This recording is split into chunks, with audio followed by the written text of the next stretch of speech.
அன்பானவர்கள் அனைவருக்கும் எனது அருமையான வணக்கம்.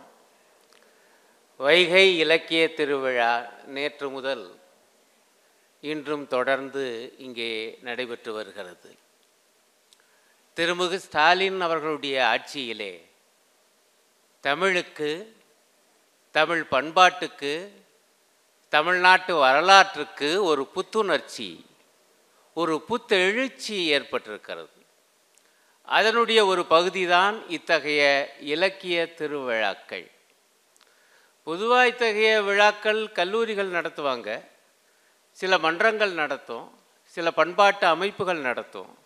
மாநில அரசே நடத்துவது ஆண்டுதோறும் ஒவ்வொரு நதிக்கரை நாகரிகத்தையும் பார்த்து, அதிலும் நம்முடைய தொன்மையான கீழடி வைகை நாகரிகம் அதை மனதில் வைத்து கொண்டு வைகை இலக்கிய திருவிழா என நடத்துவது என்பது நாமெல்லாம் நன்றியோடு அவரையும் அவருடைய ஆட்சியையும் வணங்க வேண்டிய வேளை இது.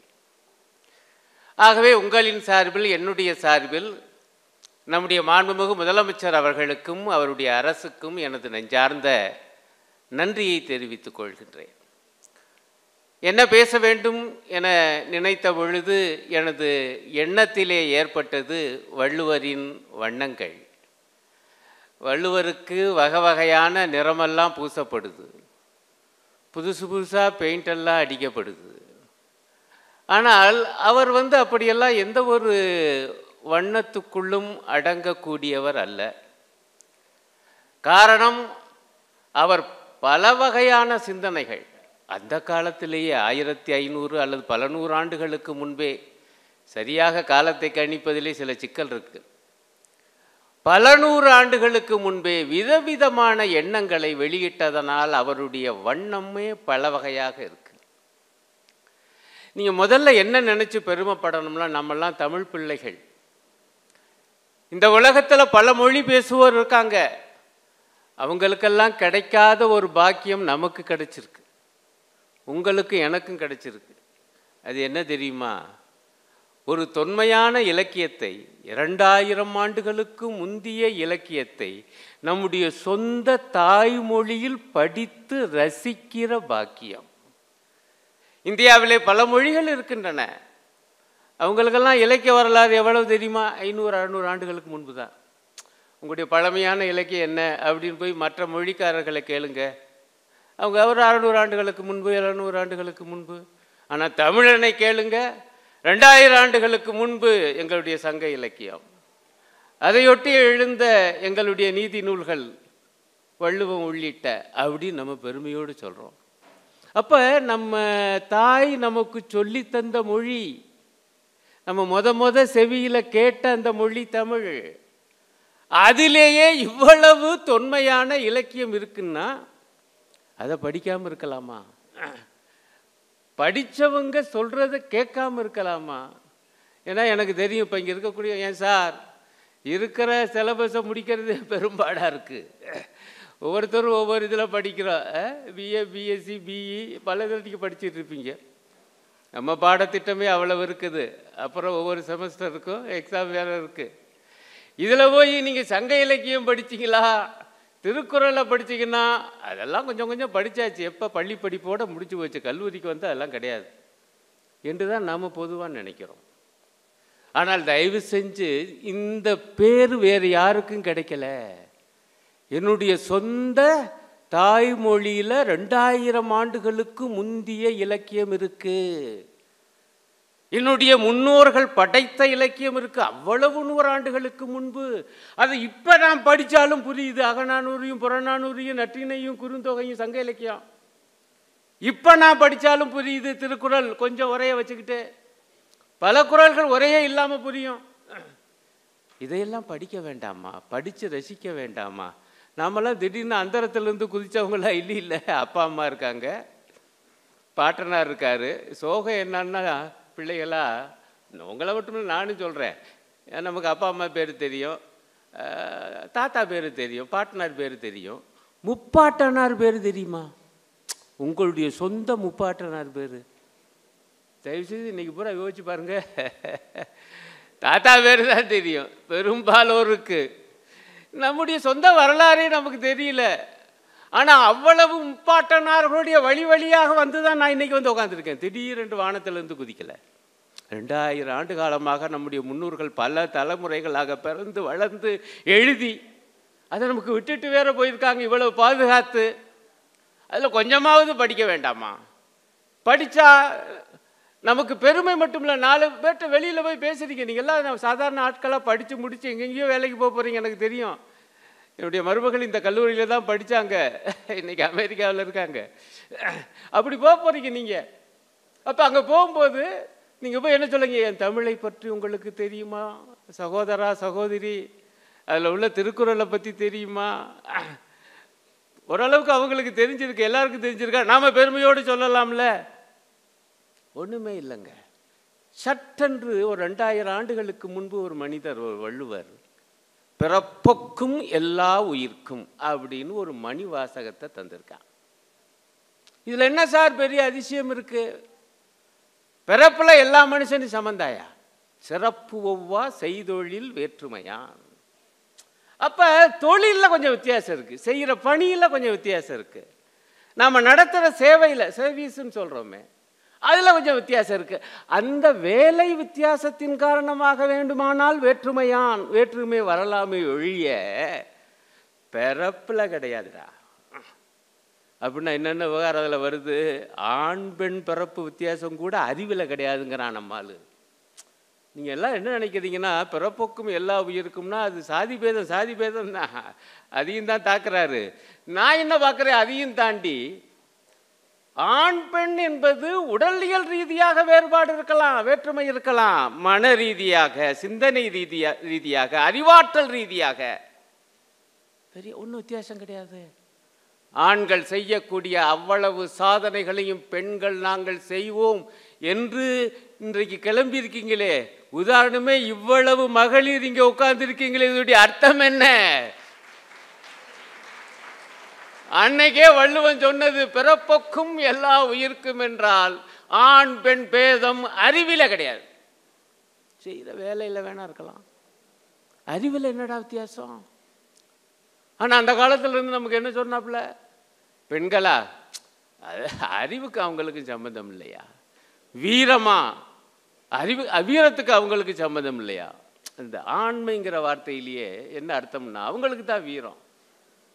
அப்ப தமிழச்சிக்கு வீரம் இல்லையா? வீரம் உண்டு என்பதை சங்க இலக்கியத்தில் சொல்லி வச்சிருக்கான்ல.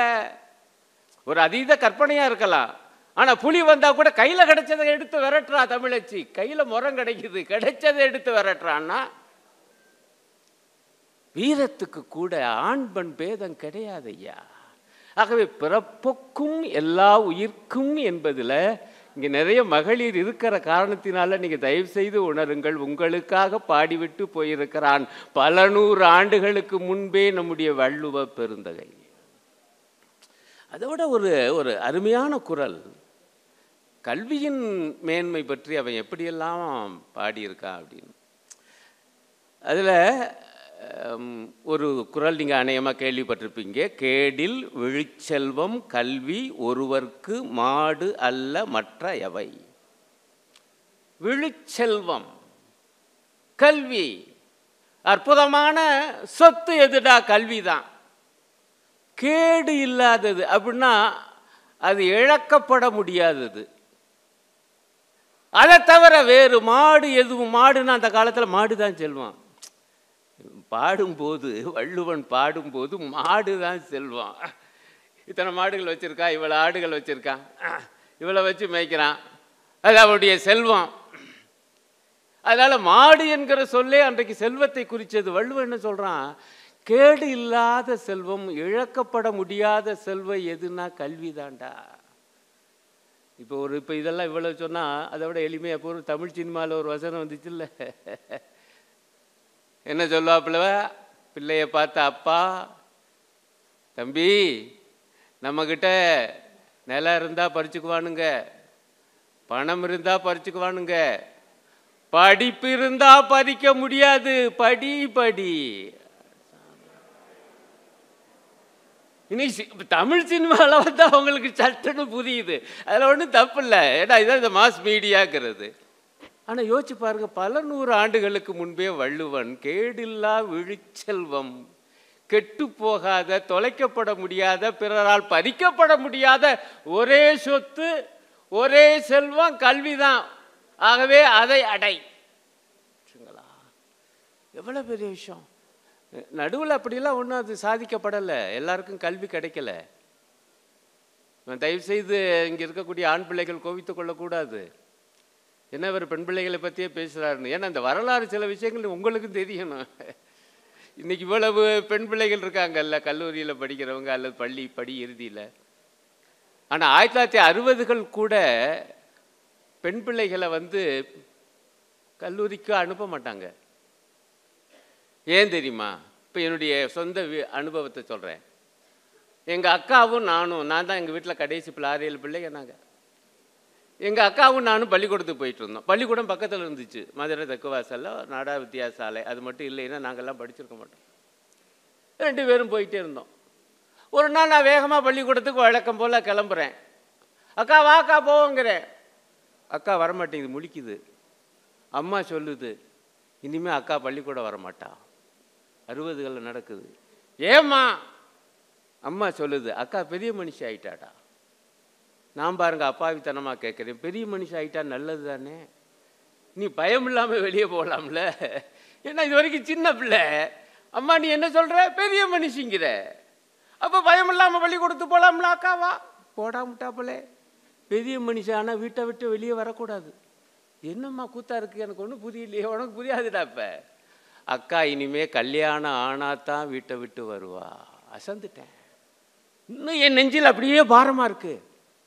என் கண்ணு முன்னாடியே என்னுடைய சொந்த தமக்கினுடைய படிப்பை என்னுடைய சொந்த தாய் நிறுத்தினாள்.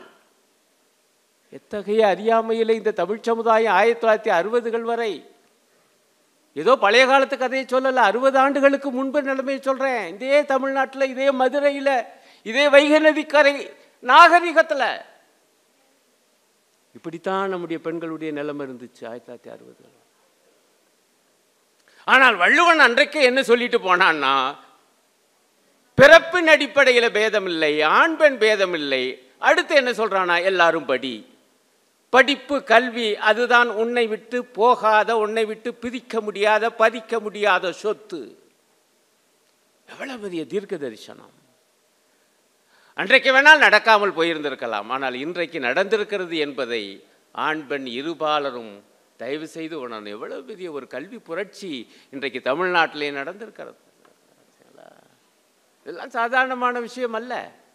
ஏன்னா இத்தகைய கல்வி புரட்சிக்காகத்தான் பல பெரியவர்கள், வள்ளுவர் பெருந்தகையில் இருந்து தந்தை பெரியார் வரை இங்கே குரல் கொடுத்தார். இந்த கல்விக்காக பெண் கல்வி வேண்டும் வேண்டும்னு. அந்த காலத்தில் 1930களில் பிள்ளைகளே, ஆண் பெண் பேதம் என்பது எந்த அளவுக்கு தீவிரமாக இருந்துச்சுன்னா, படிக்க கூட விடுவாங்க, ஆனால் உத்தியோகத்துக்கு போக விட மாட்டாங்க. படிச்சுவிட்டு என்னன்னா, வீட்டு வேலைக்கு உபயோகமாக இருக்குமியா, பிள்ளை வளர்க்க உபயோகமாக இருக்குமியா, கொஞ்சம் ஞானம் வேணும் போதும். படித்த ஆம்பளை பிள்ளை வேலைக்கு போவாப்புல, படித்த பொம்பளை பிள்ளையை வேலைக்கு அனுப்ப மாட்டாப்புல. அப்போ என்ன ஆகுதுன்னா, பொருளாதார சுதந்திரம் பெண்ணுக்கு இல்லை. புருஷனைத்தான் நம்பி இருக்கணும் அடுத்த வேலை சாப்பாட்டுக்கு. இந்த நிலைமை தான் 1930களில் இருந்துச்சு. அப்போ ஒரிசா மாநிலத்தில் ஒரு சின்ன செய்தி, ஒரு அறிவிப்பு. ஒரிசா அரசு என்ன பண்ணுச்சுன்னா, இனிமேல் அரசு உத்தியோகங்களில் பெண்களுக்கும் இடம் உண்டு, போலீஸ் உத்தியோகம் தவிர அப்படின்னு ஒரு அரசாணை வெளியிட்டாங்க. பெரியார் இதை பார்த்தார். அவர் எழுதினார் அன்றைக்கு அவருடைய ஏட்டில், ஏயா நல்ல விஷயம், பெண்களுக்கும் அரசு உத்தியோகம் தரேங்கிறீங்க, ஒரிசா மாநில அரசே உங்களுக்கு ரொம்ப நன்றி. ஆனால் அது என்ன போலீஸ் உத்தியோகம் மட்டும் இல்லைங்கிற, ஆம்பளையை கண்டு தான் இந்த திருடர்களும் கொள்ளைக்காரர்களும் கொலைகாரர்களும் பயப்படுறாங்கன்னு நினைக்கிறீங்களா? ஆம்பளை போலீஸ் என்கிற காரணத்தினால்தான் பயப்படுகிறார்கள் என்று நினைக்கிறீங்களா? இல்லை, அவங்க கையில் உள்ள குண்டாந்தடி காரணமாகவும் துப்பாக்கி காரணமாகவும் தான் பயப்படுறான். அதே குண்டாந்தடியும் துப்பாக்கியையும் பொம்பளை கிட்ட கொடுத்து பாரு, பெண் போலீஸுக்கும் பயப்படுவான். இது எப்போ சொன்னார்?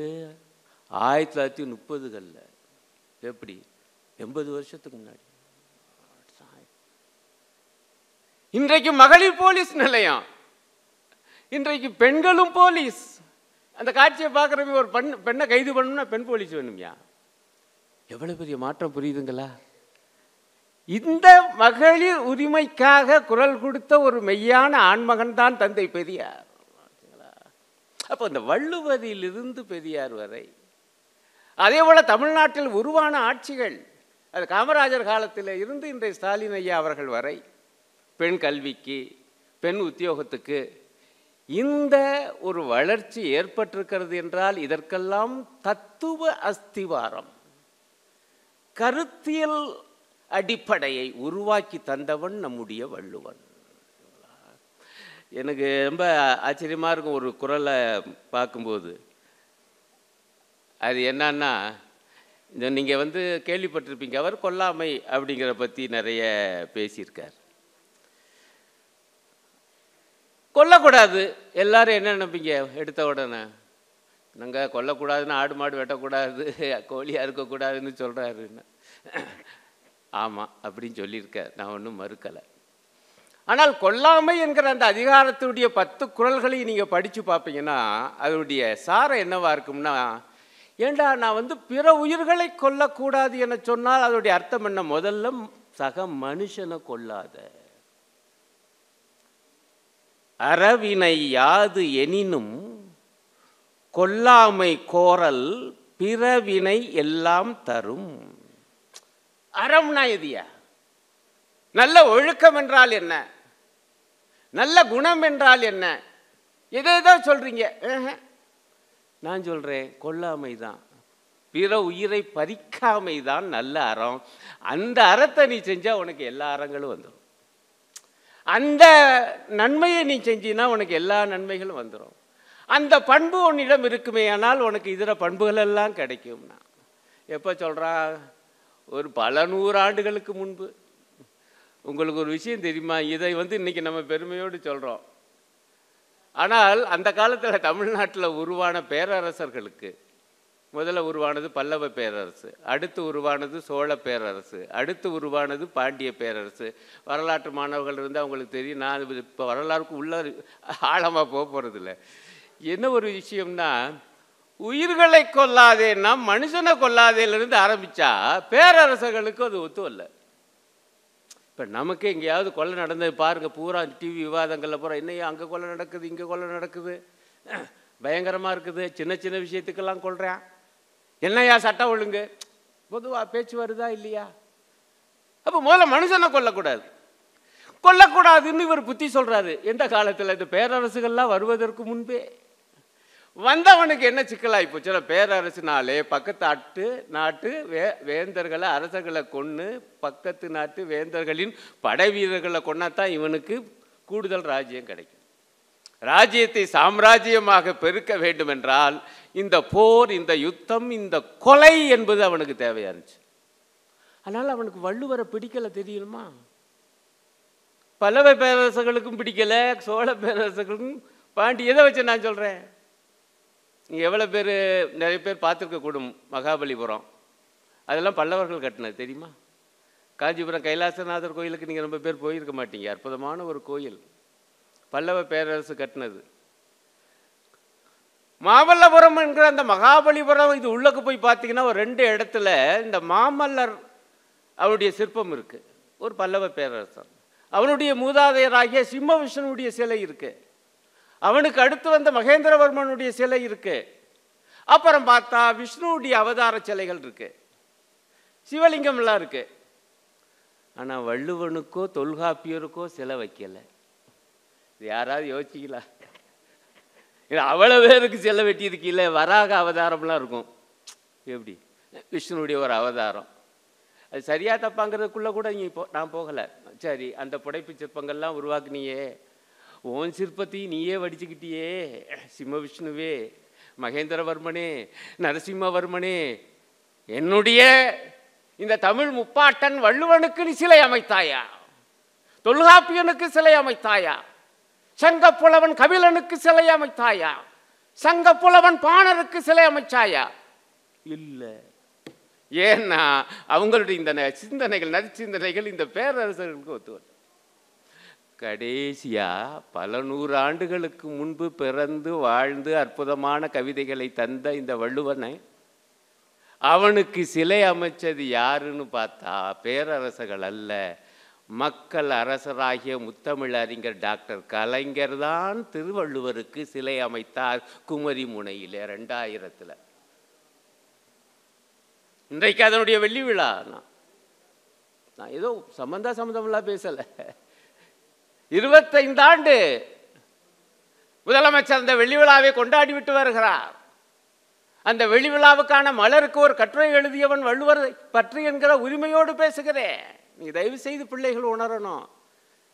நம்ம வள்ளுவ பெருந்தகை பல நூறு ஆண்டுகளுக்கு முன்பே திருக்குறள் எழுதினாரு. வள்ளுவருக்கு ஏண்டா சிலை வைக்கல? இப்ப நாமளா கற்பனைகளை தானே உருவாக்க வேண்டியிருக்கு.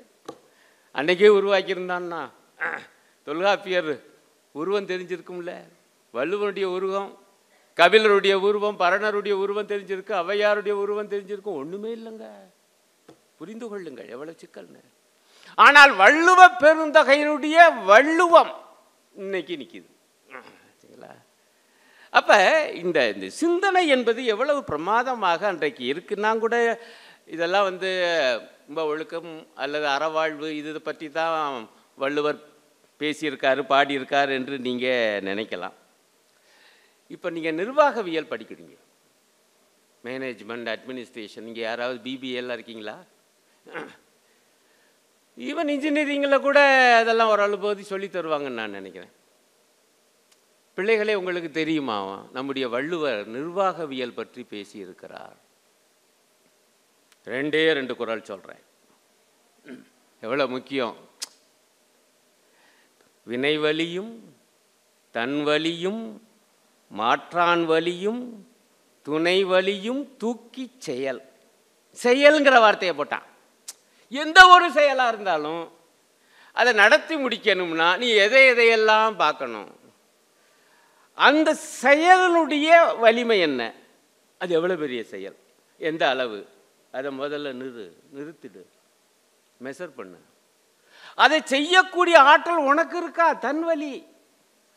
சார் எல்லா ஆற்றலும் எனக்கு எப்படி சார் இருக்கும், எல்லாம் தெரிஞ்ச ஏகாம்பர நான் இல்லை. ரைட்டு. துணை வலி, அசிஸ்டன்ஸ் இருப்பாங்கல்ல ஐயா, அவங்களுடைய ஆற்றல் என்ன, அதை பூரா யோசி. இவ்வளவையும் விட்டுவிட்டு கடைசியா மிக முக்கியமாக சொன்னான், எதிரி இதை தடுக்கிறதுக்குன்னு ஒரு கோஷ்டி தெரியுவான்ல, மாற்றான் வலி, அதையும் கணக்கு போடு. இந்த 4 வலிமைகளையும் கணக்கில் போட்டு முடிவெடுத்தேன்னா எந்த செயலும் வெற்றிகரமாக முடியும். இது பொதுவாக ராஜாவுக்கு சொன்னது அந்த காலத்தில் அவர். ஆனால் ஆச்சரியமான விஷயம், நம்ம ஒரு கம்பெனி நடத்தும் போது அதில் மேனேஜராக இருக்கிறவருக்கு இது பொருந்தும்ங்கிறேன் நான். ஆமாம், எந்த ஒரு செயலாக இருந்தாலும் அதை எப்படிடா நடத்தி முடிக்கிறது வெற்றிகரமான, இவ்வளவு விஷயத்தையும் ஒருங்கிணைச்சு பார்க்கணும், இல்லாட்டி முடியாது. அதே போல் எந்த ஒரு செயலாக இருந்தாலும் அதற்குரிய காலத்தில் செய்தால்தான் வெற்றி கிடைக்கும். டைம், காலம் என்பது முக்கியம். அதுக்கு ஒரு குறள் சொன்னா, பகல் வெல்லும் கூகையை காக்கை, இகல் வெல்லும் வேந்தற்கு வேண்டும் பொழுது. எவ்வளவு தூரம் வள்ளுவன் இயற்கையை பூரா சுத்தி முத்தி பார்த்திருக்கான் நம்ம ஆளு. பகல் வெல்லும் கூகையை காக்கை. கூகைன்னா என்ன, கோட்டான்னு சொன்னா தான் நமக்கு புரியும் இல்லைங்களா? கோட்டான். காக்கை எப்படி? காக்கை ஒரு சாதாரண பறவை, அது எப்படி கோட்டானை வெல்லும்? கோட்டானையும் காக்கை வெல்லுமியா? எப்ப? பகல் நேரத்தில். ஏன்னா கோட்டானுக்கு பகல் நேரத்தில் ஆற்றல் கிடையாது, எதிரியை வீழ்த்துகிற பலம் கிடையாது. அந்த நேரம் பார்த்து அடிச்சா காக்கையால் கூட கோட்டானை வெல்ல முடியும். ஆகவே டைம், நேரம், காலம், இதுல ஒரு வார்த்தையை போட்டான், பொழுது. பொழுதை புரிந்து கொண்டு இந்த வேலைக்கு இந்த காலம் சரியானது என தேர்ந்தெடுத்து அந்த காலத்தில் செஞ்சா நிச்சயம் காரியம் கைகூடும். ஆக இந்த மேனேஜ்மெண்ட் என்பதற்கு, நிர்வாகம் என்பதற்கு, அந்த நிர்வாகவியல் அது எந்த அளவுக்கு சிறப்பாக என்பதை நீங்கள் எண்ணி பார்க்கணுமா? ஐயா வந்துட்டாங்க, அடுத்து பேசக்கூடியவங்க. நான் கொஞ்சம் நேரத்தில் முடிச்சிடுறேன். கொஞ்சம் தாமதமாக ஆரம்பமானதுனால கொஞ்சம் தாமதமாக போகுது. அது ஒரு சில விஷயங்களோடு முடித்து கொண்டு நான் மேடை அவருக்கு தர விரும்புகிறேன். நான் ஏன் இது உங்களுக்கு நான் இப்படி சொல்கிறேன்னா, அவருடைய ஆற்றலை பற்றி, வள்ளுவரை பற்றி பேசுகிறதுனா ஒரு அரை மணி நேரத்தில் முடியாது. அதனுடைய பன்மைத்தன்மையை, பன்முக ஆற்றலை அவர் எந்த வண்ணத்துக்குள்ளும் அடக்க முடியாது என்பதற்காக நான் இத்தனை வகையை சொல்லுகிறேன். ரொம்ப பேருக்கு திருக்குறளில் இப்படி ஒரு அதிகாரம் இருக்கிறதே தெரியாது. அது என்னன்னா, மருந்துன்னு ஒரு அதிகாரம் இருக்குது. தயவு செய்து பிள்ளைகள் படிக்கணும். நான் படிக்கிற காலத்தில் கூட சிலபஸில் அந்த அதிகாரத்திலேருந்து எதுவும் போட்ட மாதிரி நான் படித்த மாதிரி யாவும் இல்லை. பிறகு நான் படித்தேன். இப்போ நான் அதுக்கு உரையே எழுதியிருக்கேன் அத்தனை குறள்களுக்கும். ஆனால் ரொம்ப எளிமையான அற்புதமான ஒரு அதிகாரம். ஒவ்வொருவரும் ஒவ்வொரு காலத்திலையும் படிக்க வேண்டிய ஒரு அதிகாரம் எதுன்னா மருந்துங்கிற அதிகாரம். ஏன்னா மருந்து என்றைக்காவது, வயசான காலத்தில் தான் மருந்தை தேடுவோம் இல்லையில, இளம் வயசுலேயே வியாதி வரும். அப்போ எதுடா மருந்து? ஏடா பல நூறாண்டுகளுக்கு முன்பு மருந்தை பற்றி பாடியிருக்காரு வள்ளுவர்னா. அதில் ஒரு குறளை பாருங்க. மருந்து என வேண்டாவாம் யாக்கைக்கு அருந்தியது அற்றது போற்றி உணின். இந்த உடம்புக்கு யாக்கைக்கு மருந்து என்பதே தேவையில்லை. மருந்தே வேஸ்டியா? எதுக்கு மருந்து சாப்பிட்ற? நம்மளால் கேட்குறாப்புல.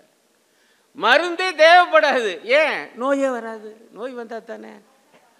ஆனால் நோய் எப்போ வராது தெரியுமா? அதுதான் அற்புதமாக போட்டான். அருந்தியது அற்றது போற்றி உணின். நீ ஏற்கனவே சாப்பிட்டு இல்லை, சாப்பிட்டது செமிச்சிச்சான்னு வரு. செமிச்ச பிறகு அடுத்து சாப்பிடு, உனக்கு வியாதியே வராது. நம்ம அப்படியாங்க நினைக்கிறோம். கிடைச்சா சாப்பிட்றோம், செமிச்ச பிறகா சாப்பிட்றோம். கிடைக்கும் போதெல்லாம் சாப்பிட்றோம். போங்க சார், இப்போ தான் கிடைக்குது. உண்மைதான், அரை மணி நேரத்துக்கு முன்னாடி தான் சாப்பிட்டேன். அதுக்காக என்ன, இப்போ தானே இது கிடைச்சிருக்கு. ஒரு சின்ன வயசில் வேணால் அப்படி சாப்பிட்டுக்கலாம், விளையாடி அதெல்லாம் செமிச்சிரும். ஆனால் வயசு ஆக ஆக, குறிப்பாக 40 வயசுக்கு மேலே செரிக்கிறதுக்கு முன்பே சாப்பிட்டால் அதுதான் வியாதி. அப்போ நீ மருந்தை தேடணும். மருந்தே தேவைப்படாது எப்பன்னா செரிச்ச பிறகு சாப்பிட்டா. இப்படி ஒரு குறள் இருப்பது எத்தனை பேருக்கு தெரியும்? இன்னும் நான் ஒன்றை சொல்லுவேன், இது எல்லாருக்கும் தெரிஞ்சது தான். ஆனால் இது வெறும் மருந்து மட்டுமல்ல. நோய் நாடி, நோய் முதல் நாடி, அது தணிக்கும் வாய் நாடி வாய்ப்ப செயல். இதெல்லாம் படிச்சிருக்கோம் சார். ஆனால் நான் கேட்குறேன், இந்த இடத்துல நோய்ங்கிற சொல்லை எடுத்துட்டு ப்ராப்ளம், பிரச்சனை, சிக்கல் அப்படின்னு ஒரு சொல்ல போட்டு பாருங்க.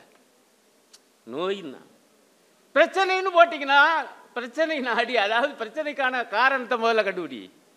நோய் நாடி, நோய் முதல் நாடி, அது தணிக்கு. அப்போ பிரச்சனைக்குரிய மூலக்கூறு, மூல ஊற்றை கண்டுபிடிச்சிட்டிங்கன்னா, அதை அடைச்சின்னா பிரச்சனை சால்வ் ஆகிடும். ஆக இது நோய்க்கு மட்டும் சொல்லப்பட்ட குறள் அல்ல. வாழ்க்கையில் நாம் சந்திக்கிற ஒவ்வொரு பிரச்சனைக்கும் சொல்லப்பட்ட குறள் நோய் நாடி, நோய் முதல் நாடி, அது தணிக்கும் வாய் நாடி. நம்மெல்லாம் பொதுவாக மருத்துவட்ட போவோம். இப்போ என்னுடைய சொந்த அனுபவத்திலேருந்து தான் சொல்கிறேன். எனக்கெல்லாம் என்னன்னா பயங்கரமாக இருமல் வரும், சளி பிடிக்கும். வருஷம் வரும். வருஷம் போவேன். அவர் கேட்பார், சார் என்ன சார் இப்படி சளி பிடிச்சிருக்கு, இருமலாக வருது, இந்தாங்க இதுதான் மருந்து, ஒரு ஆன்டிபயாட்டிக். ஆனால் ஒரு நாளும் டாக்டர்கள் நம்மளை பார்த்து எப்போ இது வருது, எதனால் வருதுன்னு உங்களால் ஊகிக்க முடியுதான்னு கேட்டதில்லை. பல ஆண்டுகள் வருஷம் குளிர்காலத்தில் ஆன்டிபயாட்டிக் சாப்பிட்டுக்கிட்டே இருந்தேன். கடைசியாக ஒரு நாள் கண்டுபிடிச்சேன். என்னன்னா, இந்த ஊதக்காற்று காதுக்குள்ளே போனால் வருது. 2 காதுலையும் காலையில் பஞ்சை வச்சேன், ப்ராப்ளம் சால்வ். டாக்டர்கிட்ட அதுக்காக நான் போனதே இல்லை. நோய் நாடி, நோய் முதல் நாடி, அதுக்கு பிறகு வாடா, அது தணிக்கு வாய் நாடி. ஆகவே தயவு செய்து நீங்கள் தைரியமாக டாக்டர்கிட்ட கேளுங்க, சார் இந்த பிரச்சனை ஏன் வருதுன்னு கொஞ்சம் முதல்ல எனக்கு சொல்லுங்கள். இந்த நோய்க்கு இந்த மருந்துன்னு உங்கள்கிட்ட ஏற்கனவே எழுதி வச்சுட்டீங்க, கொடுக்குறீங்க. ஆனால் எனக்கு ஏன் வருது? எல்லாருக்கும் இது வரல இல்லை, அதுவும் இப்போ ஏன் வருது? இத்தனை கேள்விகளை கேட்க சொல்லி அன்றைக்கே சொன்னான் என்றால் எவ்வளவு பெரிய வள்ளுவ பெருந்தகை நம்ம ஆளு. எவ்வளோ பெரிய சிந்தனையாளனை நம்முடைய தமிழ் தாய் பல நூறு ஆண்டுகளுக்கு முன்பே நமக்கு ஈன்றெடுத்து கொடுத்திருக்கிறாள். இவளை போய் எந்த ஒரு வண்ணத்துக்குள்ளேயும் அடக்க முடியாது.